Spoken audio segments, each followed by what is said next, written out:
What's happening, sports fans? Welcome back to another episode with Mama and Papa Joe. Last year, end of last year, we got a hold of a Sous Vide machine. I haven't used it yet, but I think this is the week that I'm going to break it out. I've got a beautiful chuck roast. We're going to sous vide and then reverse sear it. If this is your first time checking out our channel, we appreciate you stopping in. Take a look around. I think you're going to want to hit that subscribe button. And as usual, thank you to our loyal fans that helped us get where we are. Let's get moving. So this chuck steak weighs a little over 2 pounds, 2.5 pounds. It's like 2.58 pounds. I mean, it is absolutely beautiful. Multiple muscles in it, and some of them with different texture. But this is your main, I like to call this the money section. All we're gonna do right now is just a simple salting, little dry brine. I like to think of it as taking half of the total salt I'm going to season this piece of meat with and using it in the beginning. You don't want to go crazy, but you want to put a decent amount of salt. What I've got in this bowl is 1 tablespoon. Chances are I won't use it all. Once you have one side done, you'll come back with a rack of some sort and flip. And you could do the same thing on the opposite side. The way this brine works, the way this salting works, is it draws moisture out of this piece of meat. And then over the course of the next several hours, that moisture is going to be reabsorbed back into the meat, taking the flavored salt, taking the salt with it. It makes for a much juicier and more flavorful piece of meat. So we are going to go back into the fridge and open just like this for about 8 hours today. So our roast has been salted. It's been in the fridge right at 8 hours. And you can see, man, it's gotten a lot more firm, a little darker. Most of that salt has disappeared. There's still some large crystals left in different places. From here now, all we're gonna do is get this seasoned with some nice herb. We're not gonna add any additional salt. So some nice herb, we're gonna vacuum seal with some olive oil, and then we're gonna get it into that sous vide machine. Got some nice olive oil, and I'm gonna go pretty heavy with the olive oil. Hit the sides as well. Here I've got a combo of thyme, some whole peppercorns, some rosemary, some garlic, and some onions. These are going to be the flavor enhancers as we get this thing cooking. I'm going to be cooking for give or take between 18 and 24 hours. Not sure yet. I'm going to be checking this thing to see how it feels, and that's going to give me an idea how long I want to cook.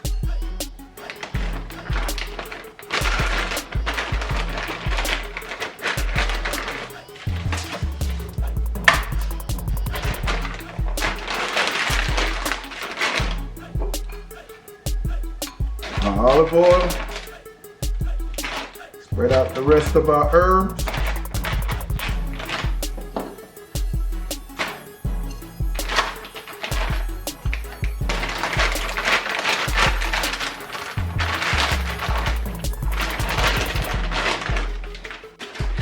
Alright, so here we are, and you want to be certain that you got a good seal on your cryovac, or if you're using a gallon Ziploc baggie, you just want to be certain that it's sealed properly. If you're going to utilize a baggie, you want to keep that locking area, that sliding locking area above the water line. But we're good to go. Let's get to the sous vide machine.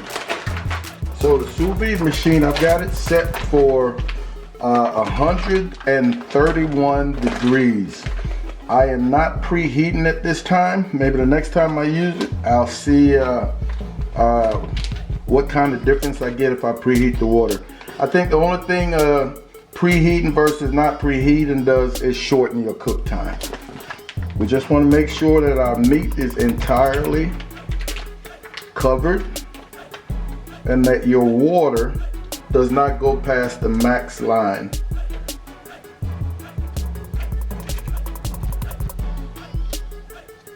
All right, make sure meat stays entirely covered in water. Our cover goes on.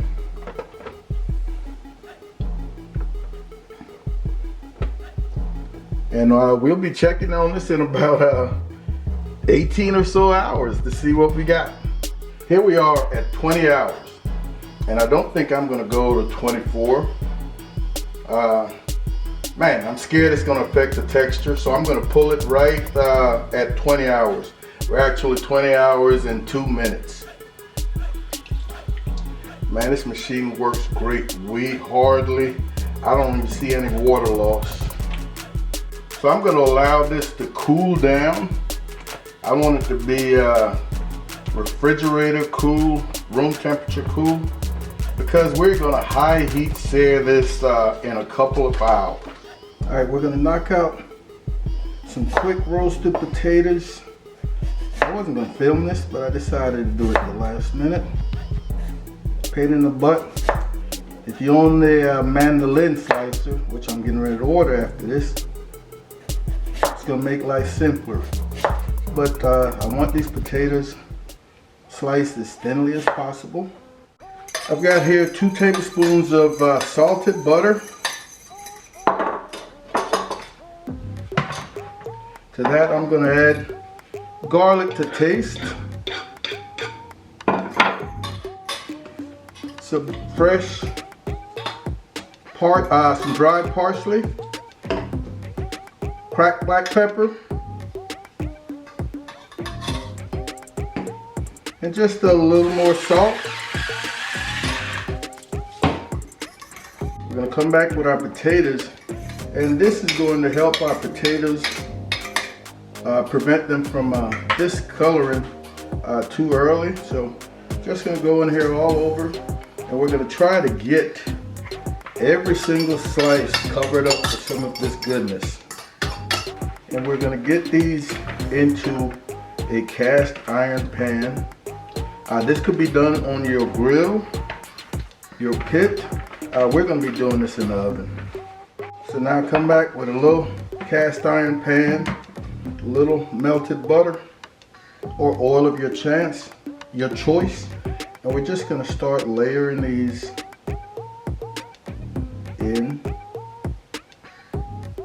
in a bit of a pattern.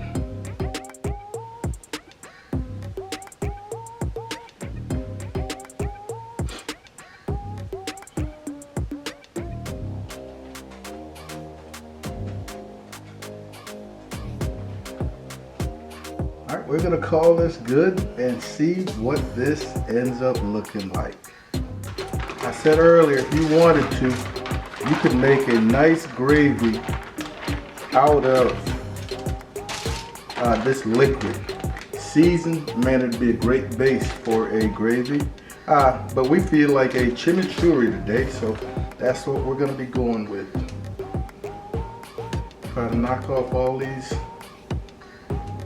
herbs just to be on the safe side. I think I'm going to truss because I see some splitting, and I just want to keep this intact. Dry off really well. I'm going to come back with just a light coating of some olive oil, and I'm going to be rocking that Uncle Steve cow powder today. Good stuff. Hearty. Will definitely give this a kick. Nice granular. I will provide some texture to your bark. You want to hit those sides as well. All right, we're going to head outside and get our Weber cranked up.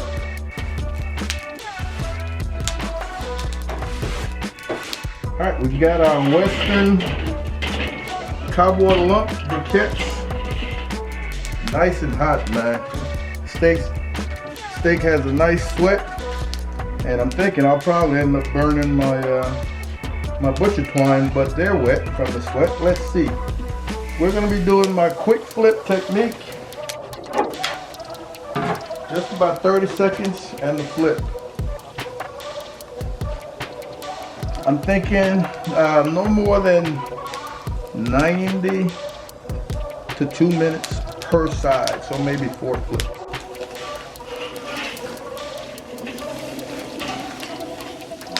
Wait, you. Okay.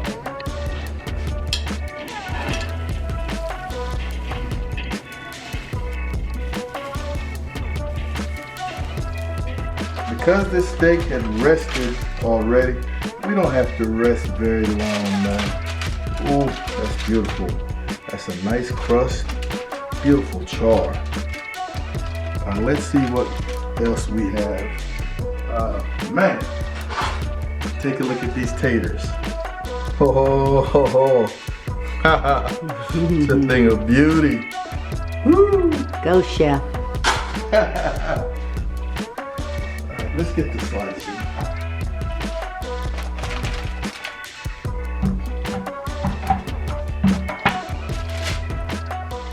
Let's see what the story is. Oh my goodness. Oh, this thing is cutting like butter. Oh. Man, oh man.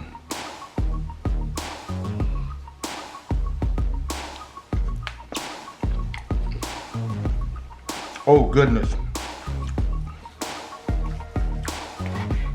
It chews like a steak. Hey, don't forget your photographer. Folks, don't do 24 hours. I stopped at 20.